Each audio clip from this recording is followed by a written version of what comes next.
Is beag lum gra atá iske peska is fallen dina atá stuma samu ton sel shuroga dan save gra tigam garga.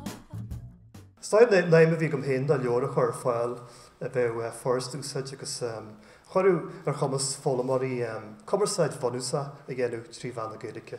Egen level sin ní bheith daoine ná bhórn rudí castara ach commerceid dhéana agus socialta go heirí.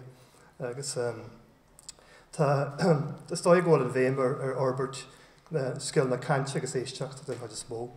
Agus chumara sin tá legan idir gníomha ar líne agus sos cuasa elbhán ceartais. Tá muid geirí dul i Stró a dúirí ní smóg agus ní bhhaid ghfuil pobl mór néirin. Go leor daoine bhfuil spéis agus teanga ar fad a dóin mór.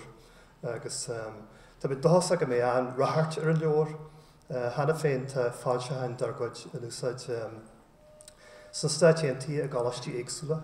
Mas na gálaistí sin tá Harvard cin na cálaistí feardóin, so tá muid an bhródúil gohfuil fáilte hain dargaid in úsáid in Harvard agus Oscail St. Francis Xavier in Halifax, Nova Scotia. Agus cálaistíal ar fad na stáitiantaige. Tá sulgan chumá agus brací leor seo, go leor an na héir níos sin a bhí na cantear. Isn't it lovely to hear the old Irish? You know, I'd love to speak some Irish myself. Well, sure, Jeshish, you'll Jeshkal be a good small.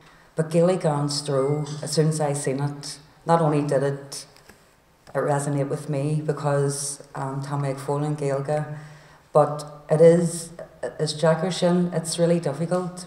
I go to a couple of classes a week and punnel myself, and my daughter keeps saying to me, Georgie, Chucky, she want me, it'll come to you.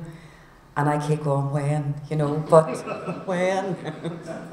So Gaeilge on Stró is brilliant because it's going to help people like me and people who have joined LIFA to learn the language before 2015.